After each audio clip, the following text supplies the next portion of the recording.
She was already on my land when I pulled up, standing in the middle of the dirt access road like she owned it. Phone held up, recording, voice loud enough to carry over the sound of machinery. A backhoe sat behind her with its engine running, metal bucket hovering inches above the ground. When she saw my truck, she turned the camera toward me and said, "This is the homeowner who's refusing to cooperate with approved development." That was the moment my stomach dropped, because there were survey stakes in the ground that didn't belong there. There were framed house outlines spray-painted across soil I legally owned. I stepped out slowly, keeping my hands visible. Not because I was afraid of her, but because I already knew how this woman worked. She thrived on reactions. I asked calmly why there was construction equipment on my property. She didn't answer me. She addressed her phone instead, narrating like she was documenting a crime scene. She said the HOA had authority. She said the land had been reclassified. She said resistance would be noted. I told the operator to shut the engine off. He hesitated, eyes darting between us. She snapped her fingers and told him to keep it running. I felt that hot, helpless anger rise in my chest, the kind that makes you want to shout, but I swallowed it.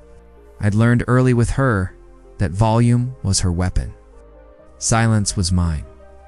That land wasn't just dirt. I bought it years before the subdivision expanded. Back when the road was barely paved and the trees still blocked the view of what would become rows of identical houses. I used it as an escape. No neighbors, no noise, just space. I cleared it myself over time, marked boundaries, paid taxes on every inch. I kept the deed in a folder at home, copies scanned and backed up. I never imagined I'd need them like this. Her name was Linda Crawford, HOA president, self-appointed guardian of community standards. I'd seen her long before this day, cruising the neighborhood in a white golf cart with the HOA logo on the side, clipboard balanced on her knee like a badge of office. She wore stiff blazers even in the heat, hair always pulled tight, lips pressed into a permanent line of irritation. She loved rules the way some people love power tools, loudly, publicly, with no regard for context at first.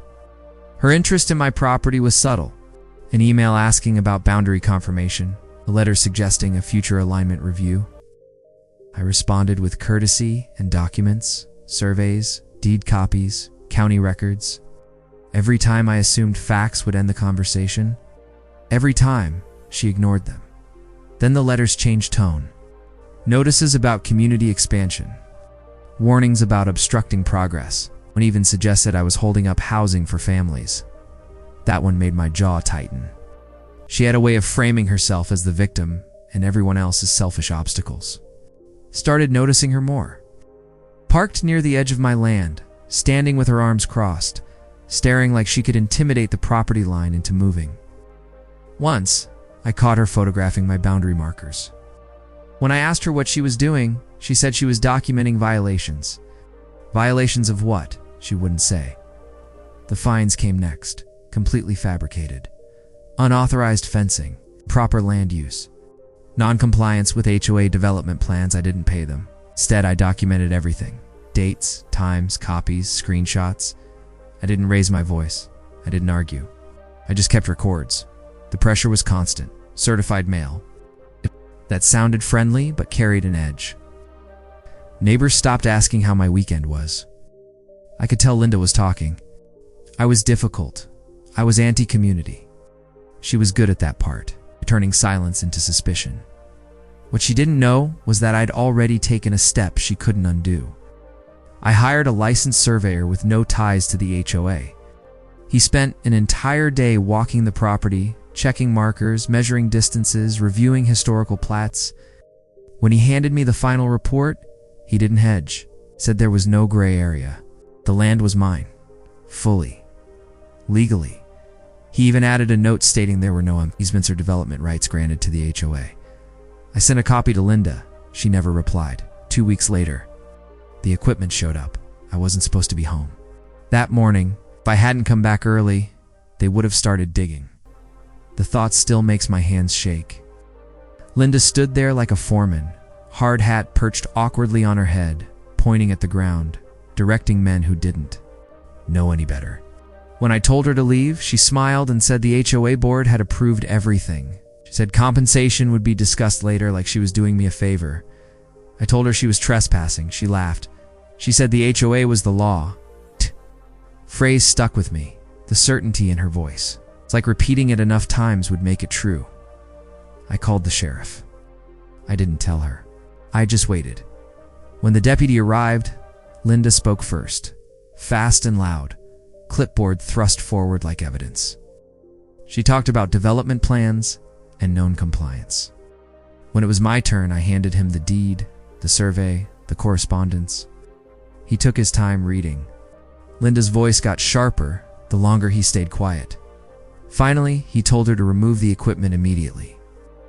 He said she had no authority here, no jurisdiction, no right to be on the property. Her face flushed red. She argued. She said she'd escalate. He told her calmly that escalation wouldn't change the law.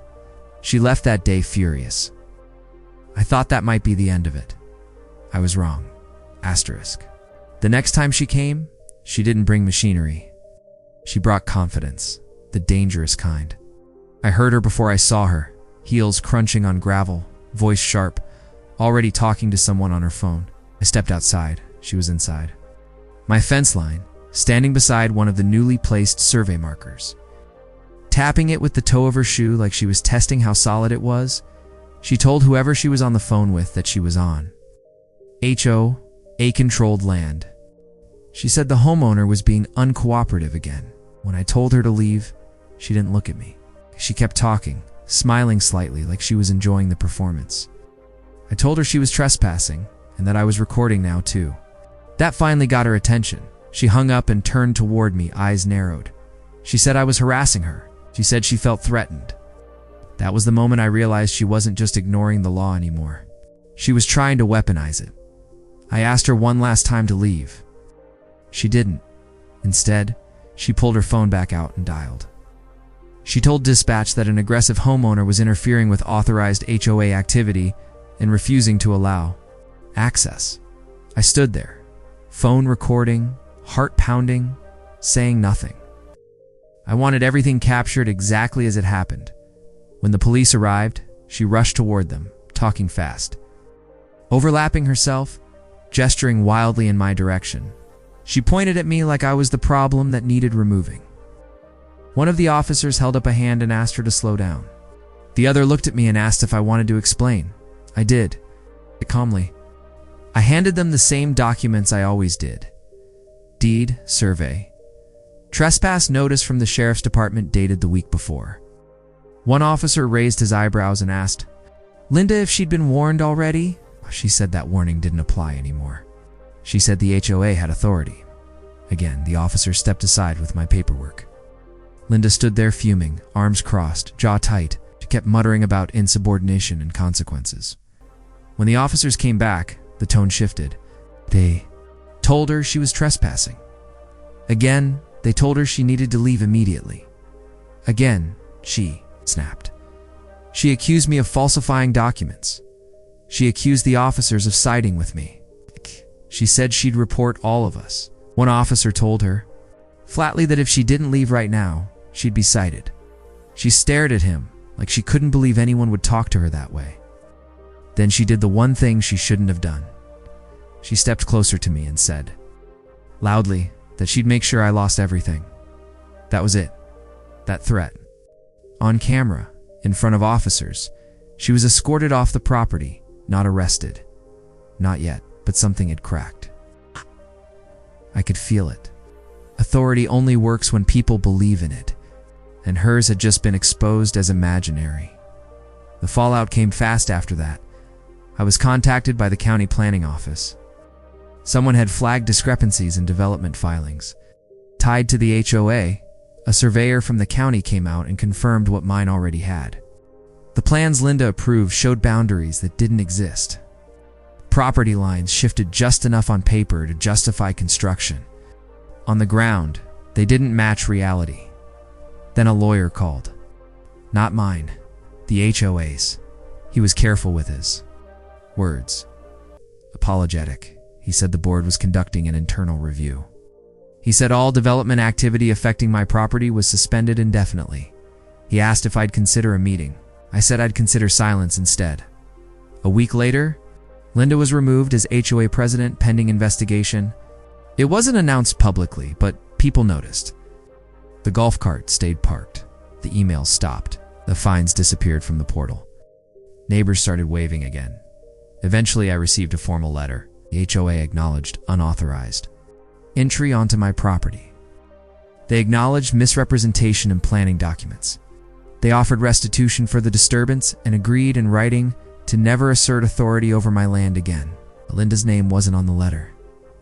I saw her one last time a few days later. She was loading boxes into her car in front of the HOA office. No clipboard, no badge. Just a woman who had finally pushed too far and found out the rules she loved didn't bend reality. The land is quiet now. Grass has grown back where the tire tracks were. The survey markers are still. They're solid and unquestioned. Sometimes I walk the boundary in the evening, listening to the wind, reminding myself that patience isn't weakness, it's strategy. Justice didn't come with shouting or revenge. It came with documentation, calm voices, and the quiet understanding that power, without legitimacy, always collapses eventually, and my land is still mine.